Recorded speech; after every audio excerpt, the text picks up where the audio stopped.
Hello everybody, welcome to the table. I am excited about this one. So I have a brand new addition to my collection of California legal auto knives. I have always been interested in this category of knives as it's interesting to see what manufacturers have been able to come up with given the primary design constraint of a sub 2-inch blade. I think SOG here has done a pretty bang up job on this one. This is the SOG-TAC AU Compact California Special. So a super long, super wordy name, I know. So I'm just going to call it the SOG-TAC during this video. And yes, if you are wondering, this knife is made in the USA. Very nice. So first off though, let's check out the size of this knife on the table. So the overall length of the SOG-TAC is 6.02 inches. And the length of the blade is a California legal 1.96 inches. So here is my 6-inch NAFS titanium ruler, and you can see, of course, they are the same size. And the weight of the SOG-TAC comes in at 2.9 ounces, which is a bit above the advertised 2.7 ounces. And so I will mention right now that I picked this up direct from SOG at their own website. You know, I almost never buy knives direct from manufacturer, but in this case, the price was the same as it is in the online dealers, and there were no dealers yet stocking the Tanto bladed version of this knife, which is the variant I wanted to purchase. You know, I know this knife released in early 2022, but if I remember correctly, this was definitely introduced as a 2021 model. It just took a long time for them to get this small knife to market. You know, the positives of buying direct from SOG meant free shipping, and luckily no sales tax charge, and I was even able to find a 10% off coupon to save a bit of money off the retail price. But the only downside of getting this shipped direct from the manufacturer is right here. Check this out. Look at the box. You know, they clearly printed the product, what the product is in the box, on the outside of this shipping box. So everybody in that FedEx supply chain is going to know exactly what's in this package. So that could be a potential for disaster there. You know, luckily mine made it though, of course, as we can tell. So now this knife strikes me as different than a run-of-the-mill auto. So let's take a closer look at the features, starting here with the blade. You know, the blade on both versions of this knife has a black titanium nitride coating, and I love the aggressive styling of this mini Tanto. It just has a very poignant, purpose-built, you know, get-to-work look to it. You know, the show side of the blade here has quite a bit of writing to look at, so let's take a closer look. You know, we get the full SOG name, you know, Studies and Observations Group, you know, the lengthy model name as well, so SOG-TAC AU-CA Special, and the blade steel here is listed as a Cryo D2 steel. And so I'm no knife maker, you know, but from what I understand, when you cryogenically heat treat a blade, it should give some modest performance improvements over a standard heat treat. All right, everyone, chill. You know, maybe it's just marketing, but if you know more about that topic and heat treat and all that, feel free to sound off below in the comments. You know, and looking at the back of the blade, though, it is surprisingly blank. You know, I'm okay with that. The spine has some serious jimping, though, running along the flat portion here until it starts to swedge out towards the tip. And looking at the handle here, we have black aluminum handles that have a very subtle texturing on it. You know, the handles are very thin, still very hand-filling though, which is really one of the highlights of this knife in my opinion. The area where the guard protrudes out here, it's really prominent, and it makes holding the knife feel very secure. Like there's no way your hand is going to ride up on the blade. The pocket clip on the handle is reversible, so it's for left or right hand side tip-up carry, and it is a deep carry clip. It resembles kind of the Spyderco style wire clip, although as you can see, it's not really quite wire thin. You know, there are very minimal markings on it. It just has the SOG logo on the bottom, very small, and either way, it looks good. You know, there is a lanyard hole on the handle, and for those who require lanyard, you know, it's nice and wide, can fit a full width paracord on it. And I really do like the size and the shape of this handle. That's one of the things that sold me on this knife.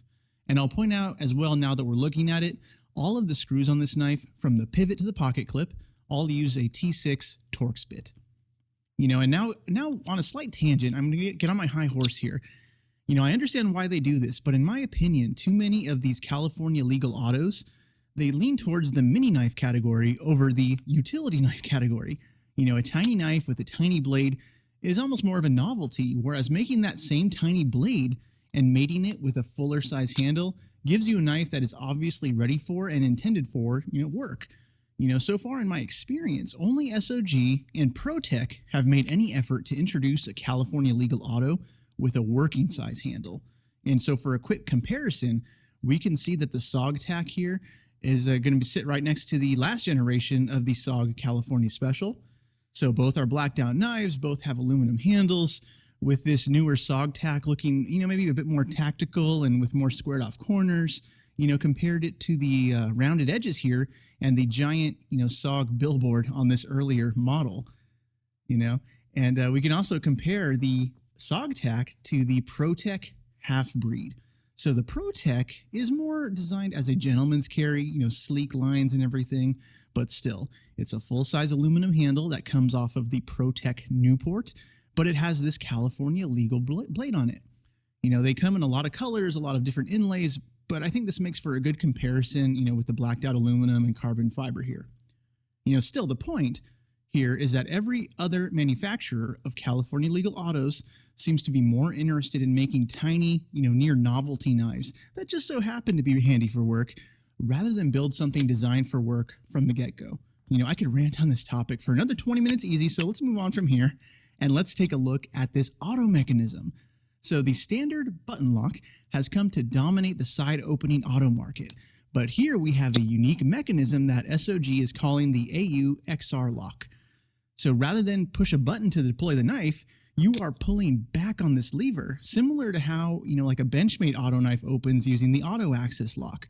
So given that this deployment method is so different, you're going to want to build up, the needed muscle memory to get used to it. And what I find really nifty about this style of deployment is that they integrated the safety mechanism right into the opener. So to lock the knife, you push forward on the XR lock and push it all the way up and forward. And then to both unlock and open the knife, it just takes one smooth motion, pull down, open the knife. It's a smart design. But then again, I do also beg the question, if this knife is not a button lock, does it really need a safety at all? I always appreciate it when my knife makers put a safety lock on their auto designs, but I also have to admit, disengaging the lock on a button release auto does add to the time you need to open and use the knife. So with this AU-XR lock, the whole problem has just been kind of made a non-issue. And while I'm handling the knife, what I'm noticing is that even though this lock is ambidextrous, you can open it from one side with one finger. When you put the blade back into the handle, this switch, it kind of likes to rebound to the safety lock position. I'm not sure if that's designed to work that way or if some of the factory grease is in here gumming up the action. But when the safety is locked into full position, it becomes much harder to open the knife with a single finger. But while I mention it, there are some other possible downsides to the SOG-TAC I can see right from the start. The blade does have some up and down, side to side play. It's not terrible, but you do notice it compared to, something with bank vault lockup. I figured I could just tighten the pivot up, but really any decent amount of tightening on this pivot locks up the knife so the blade, it just simply won't deploy anymore. And it's at this point I noticed also that the pivot screw, it comes kind of loose from the factory. Now I know this allows for easy disassembly, and it's going to let you tighten up this knife to your liking. But in order for the knife to even function, the pivot screw has to be backed out fairly significantly. So long term, I'm afraid the screw might just back out entirely and risk falling out, or the blade play will increase and increase over time as it loosens. I think your best bet if you buy this knife would be finding where you like the action and the springiness to it, and then Loctite that pivot in place to keep it from wanting to back out. So here in the end, I like every direction that SOG took with this knife. I know the blacked out, tactical look may not appeal to everybody, but I cannot deny this knife was built to be carried and built to be used. So what do you all think of this new SOG-TAC? Do you want to see any comparisons to the other California legals I have out there? I think this category knife is really fun to collect, but let me know what you think in the comments below. Thank you all for watching, and I hope you all have a nice day, everybody. Bye-bye.